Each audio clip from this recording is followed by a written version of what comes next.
सत श्री अकाल जी, मैं हाँ प्रियंका चरियाल ते तुसी देख रहे हो हमदर्द टीवी।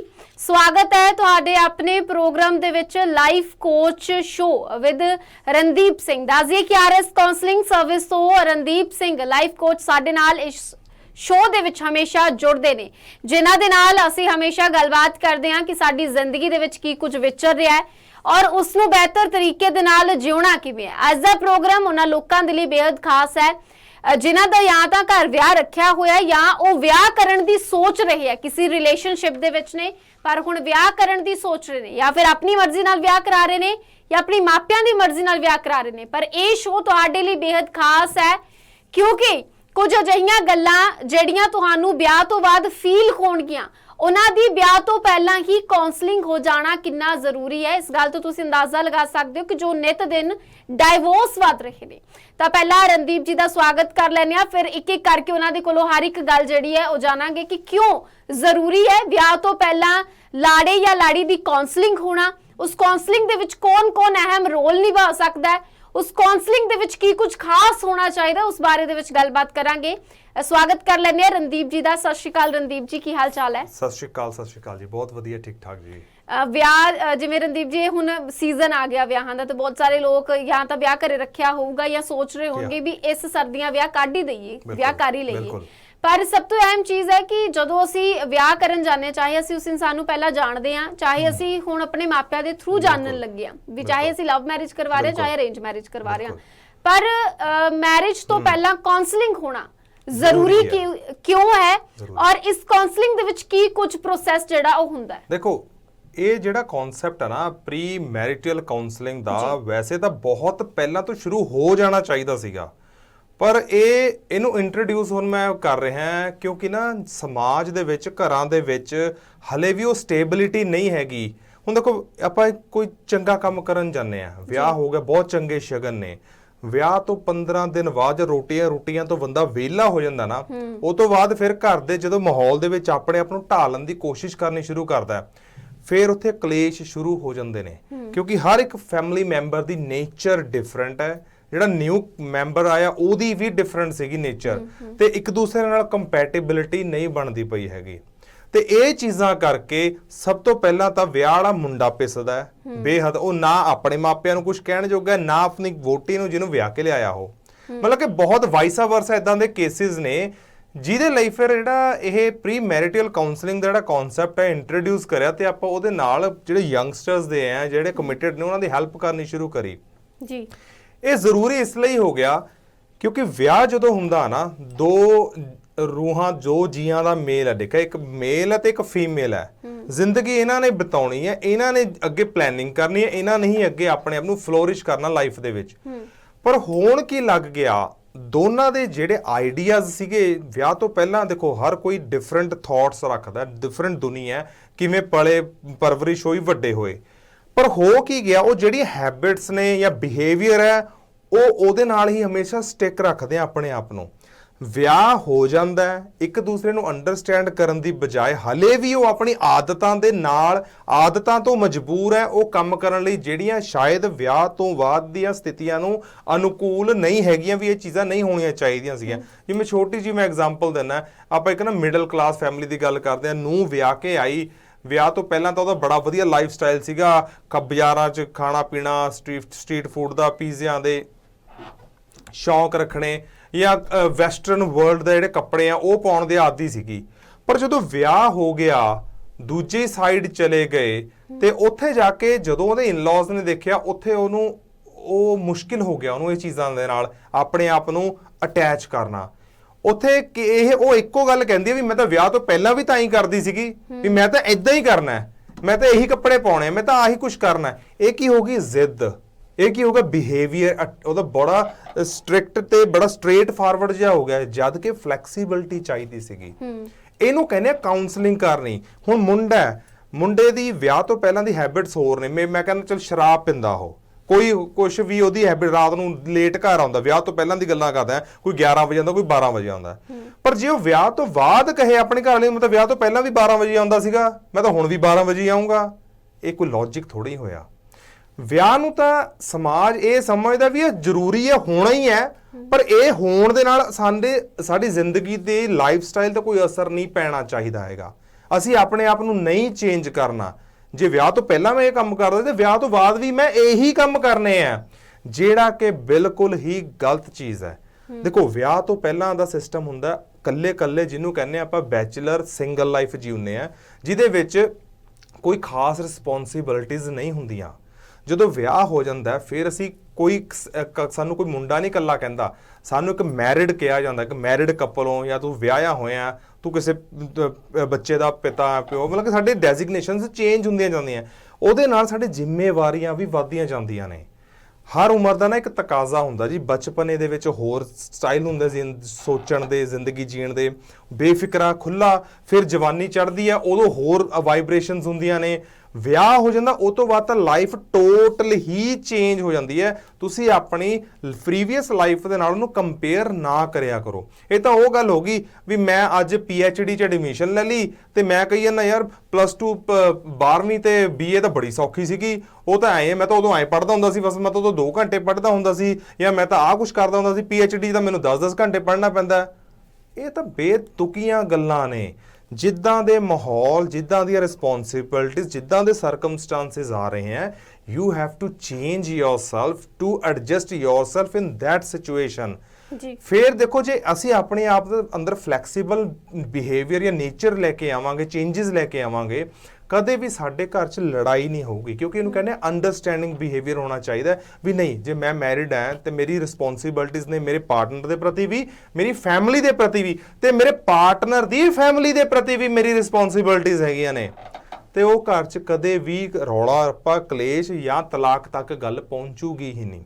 ਜੀ, ਆਦਤਾਂ ਉਦੋਂ ਖਰਾਬ ਹੁੰਦੀਆਂ ਨੇ ਜਦੋਂ ਅਸੀਂ ਆਪਣੀ ਪੁਰਾਣੀਆਂ ਆਦਤਾਂ ਨੂੰ ਚੇਂਜ ਹੀ ਨਹੀਂ ਕਰਨਾ ਚਾਹੁੰਦੇ। ਸਾਡੀ ਲਾਈਫ ਸਪੋਇਲ ਹੋ ਜਾਂਦੀ ਆ। ਜੀ, ਜਿੱਥੋਂ ਤੱਕ ਚੇਂਜ ਦੀ ਗੱਲ ਜੇਕਰ ਕਹੀਏ ਰਣਦੀਪ ਜੀ, ਤੁਸੀਂ ਕਹਿੰਦੇ ਵੀ ਚੇਂਜ ਹੋਣਾ ਚਾਹੀਦਾ, ਵੀ ਬੰਦੇ ਦੀਆਂ ਆਦਤਾਂ ਦੇ ਵਿੱਚ ਆਪਣੇ ਲਾਈਫ ਪਾਰਟਨਰ ਦੇ ਅਕੋਰਡਿੰਗ ਚੇਂਜ ਕਰ ਲੈਣਾ ਚਾਹੀਦਾ ਬੰਦੇ ਨੂੰ।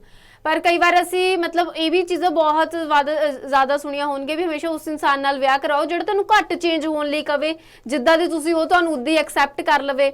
ਫਿਰ ਮਤਲਬ ਉਹ ਚੀਜ਼ਾਂ ਤੇ, ਪਰ ਜਦੋਂ ਅਸੀਂ ਆਪਣੀ ਇੱਕ ਮਤਲਬ ਪਰਸਨਲ ਲਾਈਫ 'ਚ ਅਗਰ ਰਿਐਲਿਟੀ ਦੇ ਵਿੱਚ ਉਸ ਲਾਈਫ ਚਾਹੀਏ, ਫਿਰ ਅਸੀਂ ਚਾਹੁੰਦੇ ਹਾਂ ਵੀ ਨਹੀਂ ਸਾਡਾ ਲਾਈਫ ਪਾਰਟਨਰ ਥੋੜਾ ਜਿਹਾ ਸਾਡੇ ਅਕੋਰਡਿੰਗ ਚੇਂਜ ਹੋਵੇ, ਪਰ ਅਸੀਂ ਮਤਲਬ ਆਪਣੇ ਆਪ ਨੂੰ ਨਹੀਂ ਚੇਂਜ ਕਰਨਾ ਚਾਹੁੰਦੇ। ਦੇਖੋ, ਐਦਾਂ ਪਤਾ ਕੀ ਹੁੰਦਾ, ਹਰ ਕੋਈ ਐਕਸਪੈਕਟ ਕਰਦਾ ਵੀ ਮੇਰੀ ਵਾਈਫ ਹੈ, ਜੋ ਮੈਂ ਆਪਣੇ ਐਗਜ਼ਾਮਪਲ ਦੇਣਾ, ਮੇਰੀ ਵਾਈਫ ਹੈ, ਮੈਂ ਚਾਹੁੰਦਾ ਯਾਰ ਮੇਰੇ ਲਈ ਹੈ ਨਾ ਉਹ ਵਧੀਆ ਟਰੀਟ ਕਰੇ ਮੈਨੂੰ, ਮੈਂ ਘਰ ਜਾਵਾਂ, ਪਾਣੀ ਧਾਣੀ ਪੁੱਛੇ, ਚਾਹ ਪਾਣੀ ਪੁੱਛੇ, ਰੋਟੀ ਵਧੀਆ ਬਣਾਵੇ। ਆਹ ਮੇਨ ਐਕਸਪੈਕਟੇਸ਼ਨਸ ਹੁੰਦੀਆਂ ਮੇਲ ਪਾਰਟਨਰ ਦੀਆਂ। ਫੀਮੇਲ ਪਾਰਟਨਰ ਦੀ ਐਕਸਪੈਕਟੇਸ਼ਨਸ ਕੀ ਹੈ ਵੀ ਜਦੋਂ ਮੇਰਾ ਹਸਬੈਂਡ ਮੈਨੂੰ ਮਿਲੇ, 2 ਘੜੀ ਪਿਆਰ ਨਾਲ ਬਹਿ ਕੇ ਗੱਲ ਕਰੇ। ਕਿਉਂਕਿ ਕਈਆਂ ਦਾ ਰੌਲਾ ਕੀ ਹੈ, ਬਾਹਰੋਂ ਆਉਣਗੇ ਖਿਜੇ ਖਿਜਾਏ ਆਪਣੇ ਕੰਮ ਤੋਂ ਜਾਂ ਜੌਬ ਤੋਂ, ਆਉਂਦੇ ਹੀ ਸਾਰਾ ਗਾਲੀ ਗਲੋਚ ਘਰ ਵਾਲੀ ਦੇ ਸਿਰ ਤੇ ਪਾ ਦਿੰਦੇ ਆ। ਉਹਨੂੰ ਇੱਕ ਮਾੜੀ ਗੱਲ ਤੇ ਵੀ ਉਹਨੂੰ ਝਿੜਕਣਾ ਸ਼ੁਰੂ ਕਰਦੇ ਆ, ਗਾਲਾਂ ਕੱਢਣੀਆਂ ਸ਼ੁਰੂ ਕਰ ਦਿੰਦੇ ਆ, ਜਿਹੜੀਆਂ ਕਿ ਫਿਰ ਮੈਂ ਉਹੀ ਗੱਲ ਕਹਿਣਾ, ਤੁਸੀਂ ਵਿਆਹ ਆਪਣੇ ਪਾਰਟਨਰ ਨਾਲ ਕਰਾਇਆ ਸੀ, ਉਹਦੀ ਜ਼ਿੰਮੇਵਾਰੀ ਚੱਕਣ ਲਈ ਕਰਾਇਆ ਸੀਗਾ ਵੀ ਨਹੀਂ ਇਹ ਮੇਰਾ ਲਾਈਫ ਪਾਰਟਨਰ ਦਾ ਮਤਲਬ ਕੀ ਹੈ ਵੀ ਥਰੂ ਆਊਟ ਲਾਈਫ ਕੱਢਣੀ ਇਹਦੇ ਨਾਲ ਮੈਂ। ਅਸੀਂ ਸਾਡਾ ਬਿਹੇਵੀਅਰ ਪਤਾ ਕਿਵੇਂ ਦਾ ਹੋਊਗਾ ਵੀ 5-4 ਸਾਲ ਲੰਘ ਜਾਣ ਬਹੁਤ ਹੈ, ਫੇਰ ਦੇਖ ਲਾਂਗੇ ਬਾਅਦ 'ਚ ਕੀ ਹੁੰਦਾ। ਐਦਾਂ ਕੁਛ ਨਹੀਂ ਹੈਗਾ। ਥੌਟ ਇਹ ਰੱਖੋ ਪਹਿਲੇ ਦਿਨ ਤੋਂ ਵੀ ਥਰੂ ਆਊਟ ਲਾਈਫ ਇਹਦੇ ਨਾਲ ਮੈਂ ਚੱਲਣਾ ਹੈ, ਤੇ ਮੈਂ ਕਿਵੇਂ ਆਪਦੇ ਆਪ ਨੂੰ ਢਾਲਣਾ, ਇਹਦੇ ਨਾਲ ਵੀ ਮੇਰੀ ਕੰਪੈਟੇਬਿਲਿਟੀ ਬਣੇ, ਜਾਂ ਮੈਂ ਇਹਨੂੰ ਆਪਣੇ ਨਾਲ ਆਪਣੇ ਅਟੈਚਡ ਲੈ ਕੇ ਆਵਾਂ, ਕੰਪੈਟੇਬਿਲਿਟੀ ਲੈ ਕੇ ਆਵਾਂ ਵੀ ਸਾਡੀ ਬਹੁਤ ਵਧੀਆ ਬਣੇ ਤੇ ਚੱਲਦੀ ਰਹੇ। ਦੇਖੋ, ਸਭ ਤੋਂ ਵੱਡੀ ਗੱਲ ਹੈਗੀ ਅੰਡਰਸਟੈਂਡਿੰਗ ਤੇ ਐਕਸੈਪਟੈਂਸ ਦੀ, ਵੀ ਜੇ ਉਹਦੀ ਕੋਈ ਮਾੜੀ ਆਦਤ ਹੈਗੀ ਆ ਤੇ ਮੈਂ ਉਹਨੂੰ ਐਕਸੈਪਟ ਕਰਨੀ ਸ਼ੁਰੂ ਕਰਾਂ, ਹੌਲੀ ਹੌਲੀ ਉਹਦੀ ਕਾਉਂਸਲਿੰਗ ਸਮਝਾਉਂਦੇ ਉਹਨੂੰ ਚੇਂਜ ਕਰ ਲਾਂਗੇ। ਕਿਉਂਕਿ ਪਿਆਰ ਤੋਂ ਵੱਡਾ ਗਿਆਨ ਤੇ ਕਾਉਂਸਲਿੰਗ ਕੁਛ ਨਹੀਂ ਹੈਗੀ। ਜੇ ਖਿੱਚ ਕੇ ਗੱਲ ਕਰਨੀ ਹੈ, ਲੜਾਈ ਕਰਨਾ ਹੈ, ਉਹਨੂੰ ਤਾਂ ਫਿਰ ਜਿੰਨਾ ਮਰਜ਼ੀ ਵਧਾਈ ਜਾਓ। ਇਹੀ ਗੱਲਾਂ ਵਿਆਹ ਤੋਂ ਪਹਿਲਾਂ ਸਿਖਾਈਆਂ ਜਾਂਦੀਆਂ ਨੇ ਟੀਨੇਜਰਸ ਨੂੰ ਜਾਂ ਕਮਿਟਡ ਨੂੰ, ਵੀ ਤੁਹਾਡੀ ਲਾਈਫ ਸਟਾਈਲ ਦੇ ਵਿੱਚ ਬਹੁਤ ਚੇਂਜਸ ਆਉਣੀਆਂ ਨੇ ਵਿਆਹ ਤੋਂ ਬਾਅਦ। ਉਹ ਤੇ ਤੁਹਾਨੂੰ ਮੈਂ ਹੁਣੇ ਅਵੇਅਰ ਕਰ ਦਿੰਦਾ ਵੀ ਆਹ ਕੁਝ ਹੋਣ ਜਾ ਰਿਹਾ, ਤੁਸੀਂ ਇਹਨੂੰ ਹੈਂਡਲ ਕਿੰਨੇ ਸਿਆਣੇ ਤਰੀਕੇ ਨਾਲ ਕਰਨਾ। ਉਹੀ ਸਭ ਤੋਂ ਵੱਡਾ ਤੁਹਾਡੇ ਲਈ ਗੁੱਡ ਪੁਆਇੰਟ ਹੈ ਤੇ ਪੋਜ਼ਿਟਿਵ ਪੁਆਇੰਟ ਹੈ। ਲੱਗਦਾ ਕਿ ਰਣਦੀਪ ਜੀ ਫੈਮਲੀਜ਼ ਨੂੰ ਇਹ ਸਭ ਬੈਠ ਕੇ ਆਪਸ ਵਿੱਚ ਡਿਸਕਸ ਕਰਨਾ ਚਾਹੀਦਾ ਵੀ ਜਿਵੇਂ ਹੁਣ ਚਾਹੇ ਕੁੜੀ ਦੇ ਮਾਪੇ ਹੈ ਉਹਨਾਂ ਨੂੰ ਵੀ ਦੱਸਣਾ ਚਾਹੀਦਾ ਹੈ ਵੀ ਬੇਟਾ ਦੇਖ ਤੂੰ ਅੱਗੇ ਜਾਏਂਗੀ, ਤੇਰੀ ਜ਼ਿੰਦਗੀ 'ਚ ਕੁਝ ਚੇਂਜ ਆ ਜਾਏਗਾ, ਤੂੰ ਜਿਵੇਂ ਪੇਕਿਆਂ ਘਰ ਰਹਿੰਦੀ ਸੀ, ਲੇਟ ਉੱਠਦੀ ਸੀ, ਤੂੰ ਉਵੇਂ ਨਹੀਂ ਹੋਏਗਾ ਕਿਉਂਕਿ ਤੇਰੇ ਉੱਤੇ ਇੱਕ ਰਿਸਪੌਂਸਿਬਿਲਿਟੀ ਹੋਏਗੀ ਇੱਕ ਘਰ ਦੀ। ਉਸੇ ਤਰੀਕੇ ਦੇ ਨਾਲ ਜੇ ਮਾਂ ਆਪਣੇ ਮੁੰਡਿਆਂ ਨੂੰ ਸਮਝਾਉਣ ਕਿ ਬੇਟਾ ਦੇਖ ਤੂੰ ਸਾਡੇ ਨਾਲ ਤਾਂ ਜਿਵੇਂ ਵੀ ਬੋਲਦਾ ਸੀਗਾ ਹੈ ਨਾ, ਲੇਟ ਆਉਂਦਾ ਸੀਗਾ, ਸਾਨੂੰ ਕਦੇ ਦੱਸ ਕੇ ਨਹੀਂ ਜਾਂਦਾ ਸੀ, ਪਰ ਤੇਰੇ ਉੱਤੇ ਹੁਣ ਇੱਕ ਰਿਸਪੌਂਸਿਬਿਲਿਟੀ ਆ ਰਹੀ ਹੈ। ਮਾਂ-ਬਾਪ ਨੂੰ ਕਾਫੀ ਅਹਿਮ ਰੋਲ ਨਿਭਾਉਣਾ ਚਾਹੀਦਾ, ਜਦਕਿ ਰਣਦੀਪ ਜੀ ਦੇਖਣ ਨੂੰ ਇਹ ਮਿਲ ਰਿਹਾ ਕਿ ਮਾਂ-ਬਾਪ ਕਹਿੰਦੇ ਆ ਕੋਈ ਨਾ ਜੇ ਇੱਕ ਸੁਣਾਊਗਾ ਤੂੰ ਅੱਗੇ ਦੋ ਸੁਣਾ ਦੇ, ਤੂੰ ਡਰੀ ਨਾ, ਅਸੀਂ ਤੇਰੇ ਨਾਲ ਆ, ਠੀਕ ਆ, ਤੂੰ ਇੰਡੀਪੈਂਡੈਂਟ ਆ, ਅਸੀਂ ਤੈਨੂੰ ਪੜਾਇਆ ਲਿਖਾਇਆ ਹੈ, ਤੈਨੂੰ ਘਰ ਦਾ ਕੰਮ ਕਰਨ ਦੀ ਲੋੜ ਨਹੀਂ ਹੈਗੀ, ਕੋਈ ਗੱਲ ਨਹੀਂ। ਮਤਲਬ ਉਹ ਸਭ ਚੀਜ਼ਾਂ ਉੱਤੇ ਪੇਰੈਂਟਸ ਨੂੰ ਕਿਵੇਂ ਜਿਹੜਾ ਡੀਲ ਕਰਨਾ ਚਾਹੀਦਾ। ਇਹ ਨਾ ਬਹੁਤ ਕੇਸ ਇਦਾਂ ਦੇ ਨੇ, ਵਿਆਹ ਤੋਂ ਬਾਅਦ ਨਾ ਬੱਚੇ ਕੀ ਕਰਦੇ ਨੇ, ਉਹ ਹਲੇ ਵੀ ਆਪਣੇ ਆਪ ਨੂੰ ਪੇਰੈਂਟਸ ਤੇ ਹੀ ਡਿਪੈਂਡ ਰੱਖਦੇ ਨੇ ਵੀ ਜਿਵੇਂ ਦੀ ਉਹ ਸਲਾਹ ਦੇਣਗੇ ਉਵੇਂ ਦਾ ਹੀ ਅਸੀਂ ਅੱਗੇ ਕੰਮ ਕਰਨਾ ਹੈ। ਹੁਣ ਜਿਹੜੀ ਵਿਆਹ ਵਾਲੀ ਕੁੜੀ ਆਪਣੀ ਮਾਂ ਜਾਂ ਪੇਕਿਆਂ 'ਚ ਗੱਲ ਕਰੂ ਵੀ ਮੈਂ ਆਹ ਕਰਨੀ ਆ ਕਿ ਮੈਨੂੰ ਸਲਾਹ ਦਿਓ, ਉਹ ਹਮੇਸ਼ਾ ਆਪਣੇ ਫੇਵਰ ਦੀ ਸਲਾਹ ਦੇਣਗੇ। ਉਹ ਮੈਕਸਿਮਮ ਦੇਖਿਆ ਘਰਾਂ ਨੂੰ ਖਰਾਬ ਕਰਨ ਦੇ ਵਿੱਚ ਅੱਜ ਕੱਲ ਦੇ ਵਿੱਚ ਪੇਰੈਂਟਸ ਦਾ ਹੱਥ ਜ਼ਿਆਦਾ ਹੈ। ਉਹ ਆਪਣੇ ਬੱਚਿਆਂ ਦੀ ਜ਼ਿੰਦਗੀ ਵੀ ਦਾਅ ਤੇ ਲਾ ਦਿੰਦੇ ਆ ਵੀ ਤਲਾਕ ਹੁੰਦਾ ਹੋ ਜਾਵੇ ਪਰ ਤੂੰ ਆਪਣੀ ਜਿੱਦ ਤੋਂ ਨਾ ਪਿੱਛੇ ਹਟੀ, ਪਰ ਤੂੰ ਇਹ ਤੋਂ ਪਿੱਛੇ ਨਾ ਹਟੀ। ਤੇ ਘਰਾਂ 'ਚ ਕਲੇਸ਼ ਦੀ ਜੜ ਹੀ ਪੇਰੈਂਟਸ ਨੇ। ਤੇ ਮੈਂ ਬੱਚਿਆਂ ਨੂੰ ਇੱਕ ਗੱਲ ਕਹਿਣਾ ਹੁੰਦਾ ਵੀ ਆਪਣੇ ਪੇਰੈਂਟਸ ਨੂੰ ਹਰ ਇੱਕ ਗੱਲ ਐ ਨਾ ਮੰਨਿਆ ਕਰੋ ਰਾਈ ਦਾ ਮਤਲਬ ਕਿ ਪੱਥਰ ਦੀ ਲਕੀਰ ਮੰਨ ਕੇ ਵੀ ਜਿਹੜੀ ਉਹਨਾਂ ਨੇ ਗੱਲ ਕਹਿਤੀ ਇਹੀ ਹੋਣੀ ਹੈ। ਤੁਸੀਂ ਉਹਤੇ ਰੀਕਨਸੀਡਰ ਕਰੋ, ਉਹਨਾਂ ਦੀ ਉਸ ਗੱਲ ਨੂੰ ਸੋਚੋ ਸਮਝੋ ਵੀ ਸਾਡੇ ਲਈ ਬੈਨੀਫੀਸ਼ੀਅਲ ਹੈਗੀ ਹੈ ਸਾਡੇ ਦੋਨਾਂ ਦੇ ਲਈ ਕਿ ਨਹੀਂ ਹੈਗੀ। ਕਿਉਂਕਿ ਐਟ ਦੀ ਐਂਡ ਤੁਸੀਂ ਦੋਨਾਂ ਨੇ ਲਾਈਫ ਸਪੈਂਡ ਕਰਨੀ ਹੈ। ਐਟ ਦੀ ਐਂਡ ਤੁਹਾਡੀ ਦੋਨਾਂ ਦੀ ਲਾਈਫ ਦੀ ਖੁਸ਼ੀਆਂ ਦਾ ਸਵਾਲ ਹੈ, ਕਿਉਂਕਿ ਤੁਸੀਂ ਅੱਗੇ ਬੱਚਿਆਂ ਦੀ ਵੀ ਪਰਵਰਿਸ਼ ਕਰਨੀ ਹੈ। ਜੇ ਹੁਣੇ ਹੀ ਇੰਨਾ ਸਟ੍ਰੈਸ ਲੈਵਲ ਰਹਿ ਗਿਆ ਜਾਂ ਕਿਸੇ ਦੋਨਾਂ ਚੋਂ ਕਿਸੇ ਦੀ ਵੀ ਸੱਸ ਨੇ ਮਾਂ ਨੇ ਕਿਸੇ ਦਾ ਬ੍ਰੇਨ ਵਾਸ਼ ਕਰਨਾ ਸ਼ੁਰੂ ਕਰਤਾ, ਲਾਈਫ ਤੁਹਾਡੀ ਦੋਨਾਂ ਦੀ ਖਰਾਬ ਹੋਣੀ ਹੈ। ਉਹਨਾਂ ਦੀ ਤਾਂ ਉਮਰਾਂ ਲੰਘ ਗਈਆਂ। ਕਿਉਂਕਿ ਬਹੁਤੇ ਘਰਾਂ 'ਚ ਦੇਖਿਆ ਵੀ ਕਈ ਵਾਰੀ ਮੁੰਡੇ ਲਾਈ ਲੱਗ ਨੇ ਵੀ ਆਪਣੀ ਮਾਂ ਦੀ ਇੰਨੇ ਕਹਿਣੇ 'ਚ ਨੇ ਵੀ ਜੇ ਜਿਹੜਾ ਉਹਨਾਂ ਦੇ ਫੀਮੇਲ ਪਾਰਟਨਰ ਜੋ ਮਾੜੀ ਉਹਨੂੰ ਚੰਗੀ ਸਲਾਹ ਵੀ ਦਿੰਦੀ ਆ ਉਹ ਵੀ ਕਹਿੰਦਾ ਤੂੰ ਗਲਤ ਹੈ ਬਿਲਕੁਲ, ਮੇਰੀ ਮਾਂ ਨੇ ਜਿਹੜਾ ਕਿਹਾ ਉਹ 100% ਸੱਚ ਗੱਲ ਹੈ। ਇਹ ਵੀ ਬਹੁਤ ਕਲੇਸ਼ ਹੈ। ਮੈਂ ਇਹੀ ਗੱਲ ਕਹਿਣਾ, ਆਪ ਇੰਡੀਪੈਂਡੈਂਟ ਹੋ, ਆਪ ਸਮਝੋ, ਸਾਰੇ ਸਮਝਦਾਰ ਹੁੰਦੇ ਨੇ, ਲਾਈ ਲੱਗ ਨਾ ਬਣੋ। ਬਸ ਲਾਈ ਲੱਗ ਨੇ ਤੁਹਾਨੂੰ ਡਬਾਉਣਾ ਹੀ ਡਬਾਉਣਾ ਹੈ। ਤੇ ਜੇ ਨਹੀਂ ਤੁਹਾਨੂੰ ਯਕੀਨ ਆਉਂਦਾ ਨਾ, ਕਿਸੇ ਵੀ ਆਪਣੇ ਕਲੋਜ਼ ਰਿਲੇਟਿਵ ਦੀ ਫੈਮਿਲੀ ਨੂੰ ਵਾਚ ਕਰਨਾ ਸ਼ੁਰੂ ਕਰ ਦਿਓ, ਉਹਨਾਂ ਦੇ ਘਰਾਂ 'ਚ ਕੀ ਕੁਝ ਹੋ ਰਿਹਾ, ਤੁਹਾਨੂੰ ਆਪਣੇ ਪਤਾ ਲੱਗ ਜੂ ਵੀ ਉੱਥੇ ਗਲਤ ਕੌਣ ਹੈ, ਵੀ ਕਿਹਦੇ ਕਰਕੇ ਉਹਨਾਂ ਦਾ ਘਰ ਖਰਾਬ ਹੋਇਆ। ਮੁੰਡਾ ਕੁੜੀ ਨਹੀਂ ਕਦੇ ਗਲਤ ਹੁੰਦੇ, ਮੁੰਡੇ ਕੁੜੀ ਨੂੰ ਗਲਤ ਬਣਾਇਆ ਜਾਂਦਾ। ਜਿਵੇਂ ਦੇ ਉਹਨਾਂ ਨੂੰ ਬ੍ਰੇਨ ਵਾਸ਼ ਕਰੋਗੇ, ਜਿਵੇਂ ਦੇ ਉਹਨਾਂ ਦੀ ਕਾਉਂਸਲਿੰਗ ਕਰੋਗੇ, ਉਹਨਾਂ ਨੇ ਉਦਾਂ ਦੇ ਡਿਸੀਜਨਸ ਲੈਣੇ ਨੇ। ਮੈਂ ਨਾ ਇੱਕ ਜਗ੍ਹਾ ਤੇ ਲਿਖਿਆ ਹੋਇਆ ਪੜਿਆ ਹੋਇਆ ਸੀ ਵੀ ਜੇ ਕਿਸੇ ਕੁੜੀ ਨੇ ਆਪਣਾ ਘਰ ਵਸਾਉਣਾ ਹੋਵੇ ਉਹ ਪੇਕਿਆਂ ਦੀ ਗੱਲ ਪੇਕਿਆਂ 'ਚ ਰੱਖੇ ਤੇ ਸਹੁਰਿਆਂ ਦੀ ਗੱਲ ਸਹੁਰਿਆਂ 'ਚ ਰੱਖੇ। ਜੇ ਕਿਸੇ ਮੁੰਡੇ ਨੇ ਵੀ ਆਪਣਾ ਘਰ ਵਸਾਉਣਾ ਹੋਵੇ ਉਹ ਆਪਣੇ ਸਹੁਰਿਆਂ ਦੀ ਗੱਲ ਆਪਣੇ ਸਹੁਰਿਆਂ ਨਾਲ ਹੀ ਕਰੇ ਤੇ ਆਪਣੇ ਘਰਦਿਆਂ ਦੀ ਗੱਲ ਆਪਣੇ ਘਰਦਿਆਂ ਨਾਲ ਹੀ ਕਰੇ। ਮਤਲਬ ਜਦੋਂ ਉਹਦੇ ਸਹੁਰਿਆਂ ਨੂੰ ਜ਼ਰੂਰਤ ਹੈ ਇੱਕ ਪੁੱਤ ਬਣ ਕੇ ਖੜੇ ਹੋਣ ਦੀ, ਉਹ ਪੁੱਤ ਬਣ ਕੇ ਖੜਾ ਹੋਵੇ, ਹੈ ਨਾ। ਇਸ ਤਰੀਕੇ ਦੇ ਨਾਲ ਉਹ ਚੀਜ਼ਾਂ ਪਰ ਮਤਲਬ ਅੱਜ ਕੱਲ ਦੇ ਮਾਪੇ ਆਪਣੇ ਬੱਚਿਆਂ ਨੂੰ ਜਿਸ ਤਰੀਕੇ ਦੇ ਨਾਲ ਉਹਨਾਂ ਦੀ ਅਪਬ੍ਰਿੰਗਿੰਗ ਕਰ ਰਹੇ, ਉਹਨਾਂ ਨੂੰ ਸਿਖਾ ਰਹੇ, ਉਹਨਾਂ ਨੂੰ ਕੰਪਰੋਮਾਈਜ਼ ਕਰਨਾ, ਐਡਜਸਟ ਕਰਨਾ, ਇਹ ਅਜਿਹੇ ਵਰਡ ਸਿਖਾਏ ਨਹੀਂ ਜਾਂਦੇ, ਕਦੇ ਨਹੀਂ ਸਿਖਾਏ ਜਾਂਦੇ। ਕਿਉਂਕਿ ਸਿੰਗਲ ਚਾਈਲਡ ਹੈ, ਮਾਪੇ ਕਹਿੰਦੇ ਅਸੀਂ ਇੰਨਾ ਕਿਉਂ ਕਮਾ ਰਹੇ ਜੇ ਸਾਡਾ ਬੱਚਾ ਮਤਲਬ ਇੰਨਾ ਘੁੱਟ ਕੇ ਰਹੇਗਾ। ਉਹ ਐਡਜਸਟਮੈਂਟ ਔਰ ਕੰਪਰੋਮਾਈਜ਼ ਕਰਨਾ ਜਿਹੜਾ ਨਹੀਂ ਸਿਖਾਇਆ। ਕੀ ਲੱਗਦਾ ਹੈ ਕਿ ਛੋਟੇ ਪਰਿਵਾਰ ਹੋਣਾ ਡਾਈਵੋਰਸ ਹੋਣ ਦਾ ਵੱਡਾ ਕਾਰਨ ਹੋ ਸਕਦਾ, ਕਿਉਂਕਿ ਜਦੋਂ ਪਰਿਵਾਰ ਛੋਟੇ ਹੁੰਦੇ ਆ ਫਿਰ ਉਹੀ 2-4 ਜਣੇ, ਤੇ ਜਦੋਂ ਪਰਿਵਾਰ ਵੱਡਾ ਹੋਏਗਾ ਉਹੀ 4-5 ਜਣੇ ਇੱਕ ਚੀਜ਼ ਨੂੰ ਸਮਝਾਉਣਗੇ ਤੇ ਹਰ ਤਰੀਕੇ ਦੇ ਨਾਲ ਸਮਝਾਉਣਗੇ। ਕੀ ਲੱਗਦਾ? ਦੇਖੋ ਇਹਦੇ ਵਿੱਚ ਪਤਾ ਕੀ ਹੈ, ਸਭ ਤੋਂ ਪਹਿਲੀ ਗੱਲ ਵੀ ਘਰ ਦੇ ਮਾਹੌਲ ਤੇ ਡਿਪੈਂਡ ਕਰਦਾ ਤੁਹਾਡੇ ਬੱਚੇ ਦੀ ਪਰਵਰਿਸ਼ ਕਿਵੇਂ ਦੀ ਹੋ ਰਹੀ ਹੈ। ਜੇ ਪੇਰੈਂਟਸ ਹੀ ਟੌਕਸਿਕ ਬਿਹੇਵੀਅਰ ਦੇ ਨੇ ਤੇ ਬੱਚੇ ਨੇ ਤਾਂ ਬਣਨਾ ਹੀ ਬਣਨਾ ਹੈ, ਇਹ ਗਰੰਟਿਡ ਹੈ ਇਸ ਚੀਜ਼ ਦੀ। ਇਹ ਜੇ ਪੇਰੈਂਟਸ ਅੰਡਰਸਟੈਂਡਿੰਗ ਵਾਲੇ ਨੇ, ਪੋਲਾਈਟਨੈਸ ਉਹਨਾਂ ਦੇ ਵਿੱਚ ਤੇ ਵਧੀਆ ਬਿਹੇਵੀਅਰ ਹੈ, ਪੋਜ਼ਿਟਿਵ ਬਿਹੇਵੀਅਰ ਹੈ, ਤੇ ਬੱਚਾ ਕਦੇ ਵੀ ਰੂਡ ਨਹੀਂ ਹੋਊਗਾ ਕਿਸੇ ਦੇ ਨਾਲ ਵੀ। ਬਾਕੀ ਦੇਖੋ ਵੱਡੇ ਤੇ ਛੋਟੇ ਪਰਿਵਾਰ ਦੀ ਗੱਲ ਫਰਕ ਤਾਂ ਦੇਖੋ ਪੈਂਦਾ ਹੀ ਪੈਂਦਾ ਹੈ। ਵੱਡੇ ਪਰਿਵਾਰਾਂ 'ਚ ਨਾ ਫੇਰ ਵੀ ਅਸੀਂ ਰਿਸਪੈਕਟ ਨੂੰ ਫੀਲ ਕਰਦੇ ਆਂ ਵੀ ਦਰਾਣੀ ਜਠਾਣੀ, ਚਲੋ ਜੇ ਕੋਈ ਗੱਲ ਗੁੱਸਾ ਵੀ ਲੱਗਿਆ ਪਰ ਉਹ ਰੂਡਲੀ ਨਹੀਂ ਕਿਸੇ ਨੂੰ ਕੁਝ ਕਹਿੰਦੇ, ਉਹ ਫੇਰ ਵੀ ਕਿਸੇ ਦੇ ਥਰੂ ਕੋਈ ਨਾ ਕੋਈ ਗੱਲ ਪਾਸ ਆਊਟ ਕਰਦੇ ਨੇ। ਦੂਜੀ ਚੀਜ਼ ਇਹ ਹੈ, ਫੇਰ ਮੁੱਕਦੀ ਜੀ ਗੱਲ ਹੈ, ਬੱਚਿਆਂ ਦੀ ਆਪਣੀ ਲਾਈਫ ਹੈ, ਤੁਸੀਂ ਜਿਵੇਂ ਦੀ ਚਾਹੋਗੇ ਉਵੇਂ ਦੀ ਬਣੋਗੇ। ਖਰਾਬ ਕਰਨੀ ਇਹ ਵੀ ਤੁਹਾਡੇ ਹੱਥ 'ਚ ਹੈ, ਚੰਗੀ ਕਰਨੀ ਹੈ ਇਹ ਵੀ ਤੁਹਾਡੇ ਹੱਥ 'ਚ ਹੈ। ਪਰ ਸਾਡੀ ਕੋਸ਼ਿਸ਼ ਇਹੀ ਰਹਿੰਦੀ ਹੈ ਵੀ ਜਿਹੜਾ ਜ਼ਿੰਦਗੀ ਦਾ ਦਾਰੋ ਮਦਾਰ ਹੈ ਨਾ, ਸਮਾਂ ਹਮੇਸ਼ਾ ਇੱਕੋ ਜਿਹਾ ਨਹੀਂ ਰਹਿੰਦਾ। ਅਪਸ ਐਂਡ ਡਾਊਨਸ ਲਾਈਫ 'ਚ ਆਉਂਦੇ ਰਹਿੰਦੇ ਨੇ। ਇਮੋਸ਼ਨਲ ਇੰਬੈਲੈਂਸਿਸ ਹੁੰਦੀਆਂ ਰਹਿੰਦੀਆਂ ਨੇ। ਜਦੋਂ ਫੀਮੇਲ ਪਾਰਟਨਰ ਪ੍ਰੈਗਨੈਂਸੀ ਦੌਰ ਦੇ ਵਿੱਚ ਚਲੇ ਜਾਂਦੀ ਹੈ ਨਾ, ਉਹਦਾ ਜਿਹੜਾ ਬਿਹੇਵੀਅਰ ਹੁੰਦਾ ਨਾ, ਉਹਨੂੰ ਵੀ ਨਹੀਂ ਪਤਾ ਲੱਗਦਾ ਵੀ ਇਹ ਮੇਰਾ ਸੁਭਾਅ ਇਦਾਂ ਦਾ ਕਿਉਂ ਹੋ ਗਿਆ। ਕਈ ਵਾਰੀ ਕੀ ਹੁੰਦਾ, ਉਹ ਇਰੀਟੇਬਲ ਹੋ ਜਾਂਦੀ ਹੈ, ਇਰੀਟੇਟ ਹੋਣ ਲੱਗ ਜਾਂਦੀ ਛੋਟੀ ਛੋਟੀ ਗੱਲਾਂ ਤੋਂ। ਕਿਉਂ? ਉਹਦੇ ਅੰਦਰ ਹਾਰਮੋਨਲ ਚੇਂਜਸ ਆਉਣੀਆਂ ਸ਼ੁਰੂ ਹੋ ਜਾਂਦੀਆਂ ਤੇ ਉਹਦੀ ਸੱਸ ਕਹੂਗੀ ਜਾਂ ਨਣਦ ਜਾਂ ਘਰ ਵਾਲਾ ਕਹੂਗਾ ਇਹਦਾ ਤਾਂ ਇਹੀ ਕੰਮ ਹੈ, ਇਹ ਤਾਂ ਉਹੀ ਖਿਜੀ ਜਾਂਦੀ ਆ।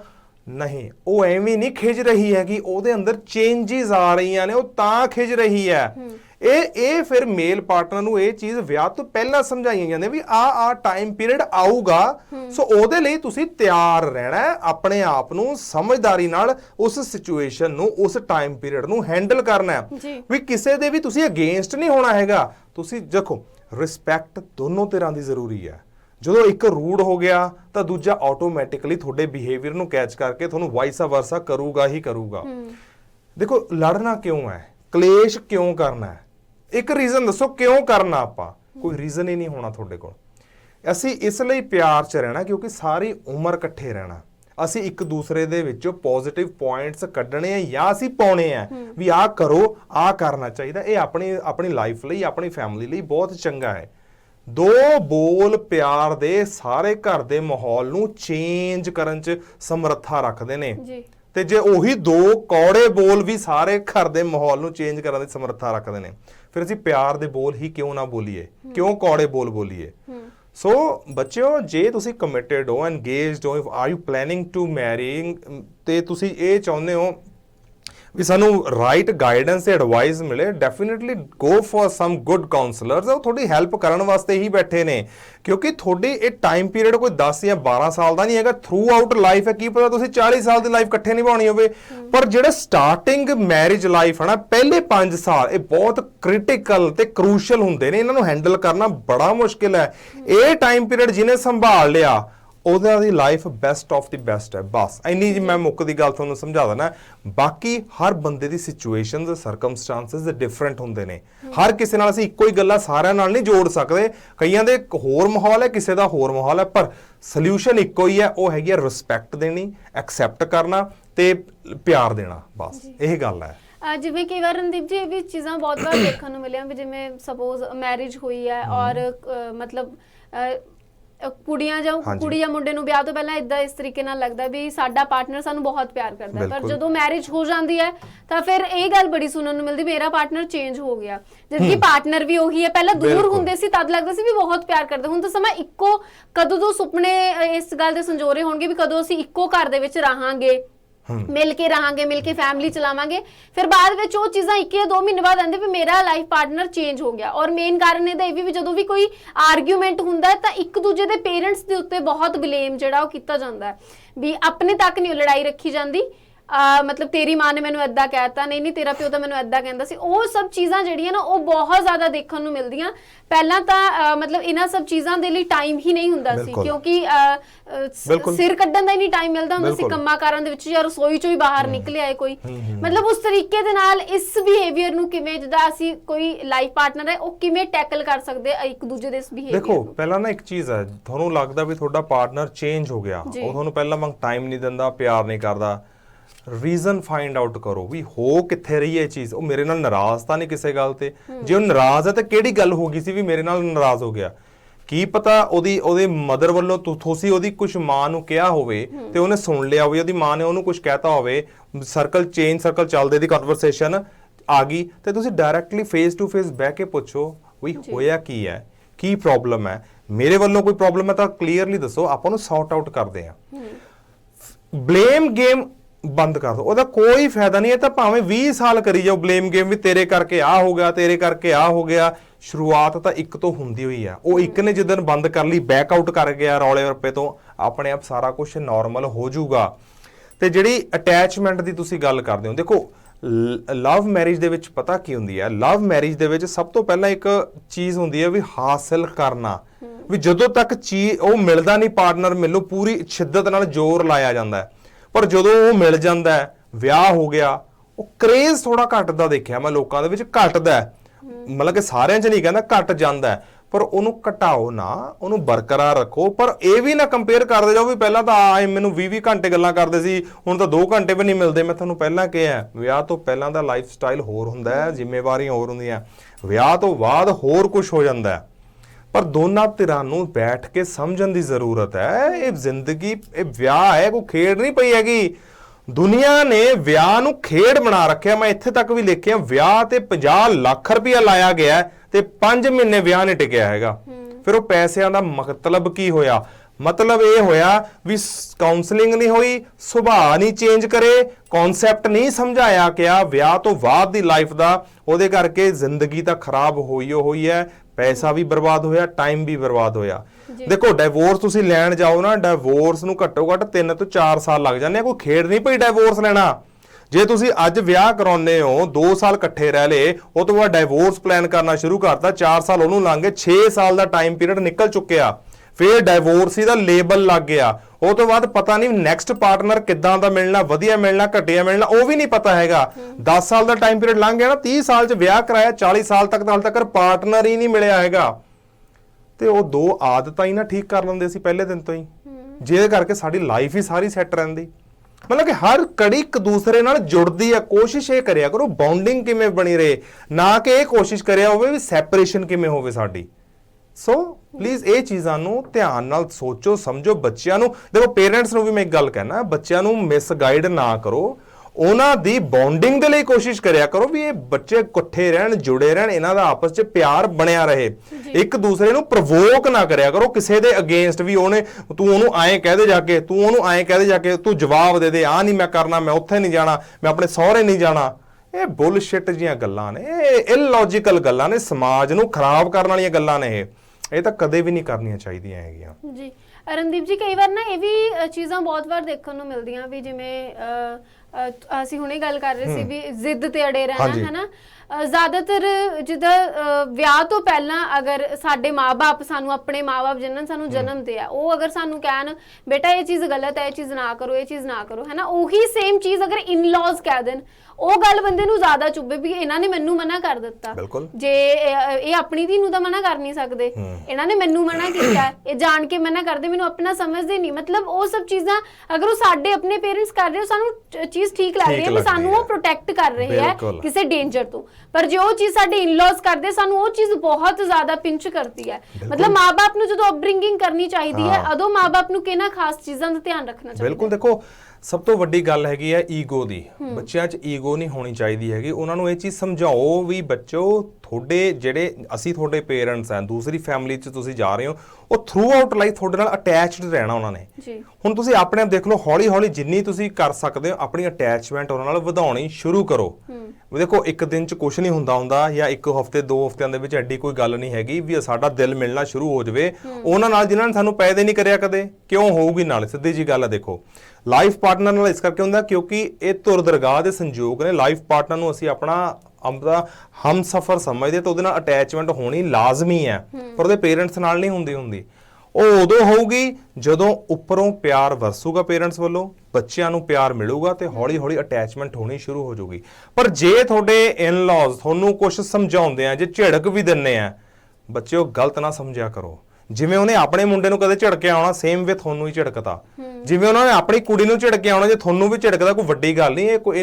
ਇਹਨੂੰ ਤੁਸੀਂ ਆਪਣੇ ਕਹਿੰਦੇ ਨਹੀਂ ਉਹ ਆਤਮ ਸਨਮਾਨ ਨੂੰ ਠੇਸ ਨਾ ਪਹੁੰਚੀ ਲੱਗੋ ਵੀ ਮੈਨੂੰ ਐਵੇਂ ਕਿਵੇਂ ਕਹਿਤਾ ਉਹਨਾਂ ਨੇ, ਮੈਂ ਤਾਂ ਮੁੜ ਕੇ ਨਹੀਂ ਵੜਦਾ ਉਹਨਾਂ ਦੇ ਜਾ ਕੇ, ਮੈਂ ਤਾਂ ਐਂ ਨਹੀਂ ਕਰਦਾ ਜਾ ਕੇ ਉਹਨਾਂ ਦੇ।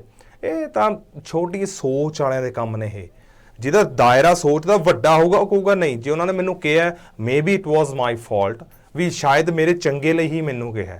ਐਦਾਂ ਕੋਈ ਕਿਸੇ ਨੂੰ ਕੁਛ ਨਹੀਂ ਕਹਿੰਦਾ ਹੁੰਦਾ ਹੈਗਾ। ਸੋ ਬੈਟਰ ਹੈ ਆਪਣੇ ਈਗੋ ਨੂੰ ਸਾਈਡ ਤੇ ਰੱਖ ਕੇ ਰਿਲੇਸ਼ਨਸ਼ਿਪ ਵੱਲ ਧਿਆਨ ਦਿਓ ਤੇ ਆਪਣੀ ਫੈਮਿਲੀ ਲਾਈਫ ਬਾਰੇ ਚੰਗਾ ਬਣਾਓ ਜਿੰਨੀ ਵਧੀਆ ਬਣ ਸਕਦੀ ਹੈ ਜੀ। ਕਈ ਵਾਰ ਨਾ ਇਹ ਵੀ ਚੀਜ਼ਾਂ ਦੇਖੀਆਂ ਕਿ ਜਿੱਦਾਂ ਹੁਣ ਸਪੋਜ਼ ਕੋਈ ਇੱਕ ਲਾਈਫ ਪਾਰਟਨਰ ਹੈ, ਉਹ ਮਤਲਬ ਇੱਕ ਕਪਲ ਹੈ, ਉਹ ਆਪਣਾ ਰਿਲੇਸ਼ਨ ਦੂਜੇ ਕਪਲ ਦੇ ਨਾਲ ਬੜਾ ਕੰਪੇਅਰ ਕਰਦਾ ਵੀ ਮੇਰਾ ਹਸਬੈਂਡ ਜਾਂ ਮੇਰੀ ਵਾਈਫ ਤਾਂ ਮੇਰੇ ਲਈ ਇਹ ਨਹੀਂ ਕਰਦੇ, ਉਹਦਾ ਹਸਬੈਂਡ ਜਾਂ ਉਹਦੀ ਵਾਈਫ ਉਹਦੇ ਲਈ ਉਹ ਕਰਦੇ ਆ। ਪਰ ਫਿਰ ਜਦੋਂ ਕੰਪੈਰੀਜ਼ਨ ਹੁੰਦਾ ਹੈ, ਫਿਰ ਉਹ ਖਿਜੇਗਾ ਜਾਂ ਗੱਲ-ਗੱਲ ਦੇ ਵਿੱਚ ਕੰਪੈਰੀਜ਼ਨ ਸੁਣਾਏਗਾ ਆਪਣੇ ਲਾਈਫ ਪਾਰਟਨਰ ਨੂੰ, ਫਿਰ ਉੱਥੇ ਬੜੇ ਕਲੇਸ਼ ਹੁੰਦੇ ਆ ਵੀ ਤੁਸੀਂ ਕੰਪੇਅਰ ਕਿਉਂ ਕਰਦੇ ਹੋ। ਮਤਲਬ ਅਸੀਂ ਹਰ ਵਾਰੀ ਇਹਨਾਂ ਚੀਜ਼ਾਂ ਤੇ ਗੱਲਾਂ ਕਰਦੇ ਆ। ਇਹ ਚ ਪਤਾ ਦੇਖੋ ਕੰਪੈਰੀਜ਼ਨ ਹੋ ਹੀ ਜਾਂਦਾ ਜੀ। ਇਹ ਚ ਹਰ ਕਿਸੇ ਨਾਲ ਅਸੀਂ ਕੰਪੇਅਰ ਕਰਦੇ ਆ ਆਪਣੇ ਨੂੰ ਚੰਗਾ ਬਣਾਉਣ ਦੇ ਲਈ, ਪਰ ਜੇ ਤੁਹਾਡੇ ਚ ਕੁਆਲਿਟੀਜ਼ ਹੀ ਨਹੀਂ ਕੋਈ ਹੈਗੀ ਤੁਹਾਡੇ ਰਿਲੇਸ਼ਨਸ਼ਿਪ ਦੇ ਵਿੱਚ, ਆਟੋਮੈਟਿਕਲੀ ਕੰਪੈਰੀਜ਼ਨ ਤਾਂ ਕਰਨਾ ਬਣਦਾ ਹੀ ਹੈ ਵੀ ਉਹਨਾਂ ਦੀ ਦੇਖ ਕਿੰਨੀ ਵਧੀਆ ਟਿਊਨਿੰਗ ਹੈ, ਉਹ ਕਦੇ ਲੜਦੇ ਨਹੀਂ ਹੈਗੇ, ਉਹਨਾਂ 'ਚ ਪਿਆਰ ਬਹੁਤ ਰਹਿੰਦਾ, ਉਹ ਰਿਸਪੈਕਟ ਇੱਕ ਦੂਸਰੇ ਦੀ ਬਹੁਤ ਕਰਦੇ ਆ, ਫਿਰ ਉਹ ਤੁਹਾਡੇ 'ਚ ਕਿਉਂ ਨਹੀਂ ਆ ਸਕਦੀਆਂ ਉਹ ਚੀਜ਼ਾਂ? ਸਿਰਫ ਉਹੀ ਕਹਿਣਾ ਵੀ ਹੰਕਾਰ ਕਈ ਵਾਰੀ ਵੱਧ ਜਾਂਦਾ ਸਾਡਾ ਵੀ ਮੈਂ ਨਹੀਂ ਝੁਕਣਾ, ਮੈਂ ਨਹੀਂ ਆ ਕਰਨਾ, ਮੈਂ ਹੀ ਕਿਉਂ ਕਰਾਂ ਪਹਿਲਾਂ, ਕੁਛ ਨਹੀਂ ਹੋਣ ਲੱਗਾ। ਜੇ ਰਿਲੇਸ਼ਨਸ਼ਿਪ ਬਚਾਇਆ ਜਾ ਸਕਦਾ ਨਾ ਤਾਂ ਇੱਕ ਸਟੈਪ ਫਾਰਵਰਡ ਆ ਕੇ ਆਤਮ ਲਾਓ ਤੇ ਰਿਲੇਸ਼ਨਸ਼ਿਪ ਨੂੰ ਵਧੀਆ ਤਰੀਕੇ ਨਾਲ ਚਲਾਓ। ਕੰਪੈਰੀਜ਼ਨ ਜ਼ਰੂਰੀ ਹੈ, ਕਰਦੇ ਵੀ ਰਹਿਣਾ ਚਾਹੀਦਾ ਆਪਣੇ ਅੰਦਰ ਨਿਖਾਰ ਲਿਆਉਣ ਦੇ ਲਈ, ਨਾ ਕਿ ਆਪਣਾ ਫੈਮਿਲੀ ਲਾਈਫ ਨੂੰ ਖਰਾਬ ਕਰਨ ਦੇ ਲਈ। ਸੋ ਬਹੁਤ ਕੁਝ ਹੈ, ਜਿਵੇਂ ਦੀ ਪ੍ਰੋਬਲਮਸ ਹੋਣਗੀਆਂ ਉਦਾਂ ਦੇ ਸੋਲੂਸ਼ਨਸ ਵੀ ਹੈਗੇ ਆ, ਪਰ ਕਹਿੰਦੇ ਨਹੀਂ prevention is better than cure. ਵੀ ਕੱਲ ਨੂੰ ਕਲੇਸ਼ ਵਧਣ, ਡਿਵੋਰਸ ਹੋਣ, ਸਟ੍ਰੈਸ 'ਚ ਜਾਓ, ਡਿਪਰੈਸ਼ਨ 'ਚ ਹੋ ਜਾਓ, ਉਹ ਤੋਂ ਪਹਿਲਾਂ ਹੀ ਇਹ ਚੀਜ਼ਾਂ ਸਮਝ ਜਾਣਗੀਆਂ, ਪਤਾ ਲੱਗ ਜਾਣਗੀਆਂ ਵੀ ਉਹ ਜਿਹੜੀ ਠੋਕਰਾਂ ਬਾਅਦ 'ਚ ਜਾਂ ਲਾਈਫ ਖਰਾਬ ਹੋਣੀ, ਉਹ ਤੋਂ ਪਹਿਲਾਂ ਅਸੀਂ ਉਹਨੂੰ ਤਿਆਰ ਕਿਉਂ ਨਾ ਕਰ ਲਈ ਵੀ ਅਸੀਂ ਖਰਾਬ ਕਰਨੀ ਹੋਈ ਨਹੀਂ ਲਾਈਫ ਆਪਣੀ। ਸੋ ਉਹਦੇ ਲਈ ਇਹ ਜ਼ਰੂਰੀ ਹੈ ਚੀਜ਼ਾਂ, ਪ੍ਰੀ ਮੈਰਿਟਲ ਕਾਉਂਸਲਿੰਗ। ਜੀ मतलब अगर किसी दर्शक का कोई सवाल है वो सानू कमेंट बॉक्स 'ਚ ਪੁੱਛ ਸਕਦਾ ਹੈ। ਬਾਕੀ ਰਣਦੀਪ ਜੀ ਦਾ ਨੰਬਰ ਨੀਚੇ ਦਿੱਤਾ ਹੋਇਆ, ਤੁਸੀਂ ਕਾਲ ਕਰ ਸਕਦੇ ਹੋ ਕਿਸੇ ਵੀ ਟਾਈਮ, ਇਹਨਾਂ ਨੂੰ ਅਵੇਲੇਬਲ ਰਹਿੰਦੇ ਨੇ ਇਹ। ਔਰ ਕੋਈ ਵੀ ਜ਼ਰੂਰੀ ਨਹੀਂ ਤੁਹਾਨੂੰ ਆਪਣੇ, ਤੁਸੀਂ ਵਿਆਹ ਕਰਨ ਜਾ ਰਹੇ ਹੋ ਜਾਂ ਵਿਆਹ ਦੀ ਹੀ ਕੋਈ ਪ੍ਰੋਬਲਮ ਹੈ, ਅਗਰ ਤੁਹਾਨੂੰ ਵੈਸੇ ਵੀ ਲਾਈਫ ਦੇ ਵਿੱਚ ਕੋਈ ਕਾਉਂਸਲਿੰਗ ਦੀ ਜ਼ਰੂਰਤ ਹੈ ਆਪਣੇ ਬੱਚਿਆਂ ਦੇ ਰਿਗਾਰਡਿੰਗ, ਆਪਣੇ ਲਾਈਫ ਪਾਰਟਨਰ ਦੇ ਰਿਗਾਰਡਿੰਗ, ਆਪਣੇ ਰਿਗਾਰਡਿੰਗ, ਤੇ ਤੁਸੀਂ ਤਾਂ ਵੀ ਕੰਟੈਕਟ ਜਿਹੜਾ ਕਰ ਸਕਦੇ ਹੋ RS ਕਾਉਂਸਲਿੰਗ ਸਰਵਿਸ ਤੋਂ ਰਣਦੀਪ ਸਿੰਘ। ਔਰ ਸਭ ਤੋਂ ਵੱਡੀ ਗੱਲ ਰਣਦੀਪ ਜੀ, ਜਾਂਦੇ ਹੋਏ ਜਿਹੜੇ ਵਿਆਹੇ ਜੋੜੇ ਆ ਮਤਲਬ ਜਾਂ ਵਿਆਹ ਕਰਵਾਉਣ ਵਾਲੇ ਆ, ਬਿਲਕੁਲ ਖੁਸ਼ੀਆਂ ਦੇ ਉੱਤੇ ਹੀ ਹੈ ਵੀ ਹਾਂ ਬਸ ਹੁਣ ਹੋ ਗਿਆ, 2 ਦਿਨ ਰਹਿ ਗਏ, 4 ਦਿਨ ਰਹਿ ਗਏ, ਕੈਲੰਡਰਾਂ ਤੋਂ ਡੇਟਾਂ ਕੱਟ ਰਹੇ ਆ, ਜਾਂਦੇ ਜਾਂਦੇ ਇੱਕ ਛੋਟੀ ਜੀ ਸਲਾਹ ਵੀ ਕਿਹੜੀ ਚੀਜ਼ ਹੈ ਜਿਹੜੀ ਉਹ ਉਹਨਾਂ ਦੇ ਲਈ ਕਾਫੀ ਫਾਇਦੇਮੰਦ ਹੋਏਗੀ ਅੱਗੇ ਜਾ ਕੇ? ਦੇਖੋ, ਜ਼ਿੰਦਗੀ ਦੇ ਵਿੱਚ ਕੁਝ ਵੀ ਹੋ ਜਾਵੇ, ਕਦੇ ਬਹਿਸ ਨਾ ਕਰਿਓ, ਡਿਸਕਸ਼ਨ ਜ਼ਰੂਰ ਕਰਿਓ ਜੇ ਕੋਈ ਪ੍ਰੋਬਲਮ ਆਉਂਦੀ ਹੈ, ਕਿਉਂਕਿ ਡਿਸਕਸ਼ਨ ਦੇ ਨਾਲ ਸੋਲੂਸ਼ਨ ਕੱਢਿਆ ਜਾ ਸਕਦਾ ਹੈ। ਆਰਗੂਮੈਂਟ ਦੇ ਨਾਲ ਕਦੇ ਵੀ ਸੋਲੂਸ਼ਨ ਨਹੀਂ ਨਿਕਲਣਾ। ਰਿਸਪੈਕਟ ਕਰੋ ਇੱਕ ਦੂਸਰੇ ਦੀ, ਪਿਆਰ ਕਰੋ ਤੇ ਸਮਝਣਾ ਸ਼ੁਰੂ ਕਰੋ, ਆਪਣੀਆਂ ਹੈਬਿਟਸ ਨੂੰ ਇੱਕ ਦੂਸਰੇ ਦੇ ਲਈ ਚੇਂਜ ਵੀ ਕਰੋ, ਕਿਉਂਕਿ ਤੁਸੀਂ ਇੱਕ ਦੂਸਰੇ ਲਈ ਜਨਮ ਲਿਆ ਸੀ, ਇੱਕ ਦੂਸਰੇ ਲਈ ਇਕੱਠੇ ਹੋਏ ਹੋ, ਇੱਕ ਦੂਸਰੇ ਲਈ ਹੀ ਤੁਸੀਂ ਲਾਈਫ ਪੂਰੀ ਜੀਣੀ ਹੈ।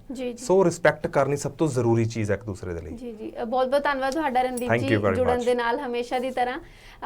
ਉਮੀਦ ਕਰਦੇ ਹਾਂ ਕਿ ਇਹ ਗੱਲਬਾਤ ਤੁਹਾਨੂੰ ਕਾਫੀ ਪਸੰਦ ਆਈ ਹੋਵੇਗੀ। ਬਾਕੀ ਅਗਰ ਤੁਸੀਂ ਕਿਸੇ ਟੌਪਿਕ ਤੇ ਚਾਹੁੰਦੇ ਹੋ ਵੀ, ਕਿਉਂਕਿ ਅੱਜ ਜੋ ਮਤਲਬ ਰਿਸ਼ਤਿਆਂ ਨੂੰ ਸਾਂਭਣਾ ਕਾਫੀ ਅਹਿਮ ਹੈ, ਪਰ ਜੇ ਤੁਸੀਂ ਚਾਹੁੰਦੇ ਹੋ ਕਿ ਇਸ ਮੁੱਦੇ ਦੇ ਉੱਤੇ ਕੋਈ ਗੱਲ ਕੀਤੀ ਜਾਵੇ ਜਾਂ ਇਸ ਮੁੱਦੇ ਦੇ ਉੱਤੇ ਕੋਈ ਚਰਚਾ ਕੀਤੀ ਜਾਵੇ ਤਾਂ ਤੁਸੀਂ ਉਸ ਦੇ ਬਾਰੇ 'ਚ ਵੀ ਕਮੈਂਟ ਬਾਕਸ 'ਚ ਲਿਖ ਸਕਦੇ ਹੋ। ਬਾਕੀ ਰਣਦੀਪ ਜੀ ਨੂੰ ਤੁਸੀਂ ਕਾਲ ਵੀ ਕਰ ਸਕਦੇ ਹੋ ਜੇਕਰ ਫਿਰ ਵੀ ਤੁਹਾਨੂੰ ਕੋਈ ਡਾਊਟ ਰਹਿ ਜਾਂਦਾ ਹੈ, ਤੁਹਾਡੇ ਕੋਈ ਆਪਣੇ ਸਵਾਲ ਹੈ ਕਿਸੇ ਚੀਜ਼ ਨੂੰ ਲੈ ਕੇ, ਆਪਣੇ ਕਿਸੇ ਰਿਸ਼ਤੇ ਨੂੰ ਲੈ ਕੇ।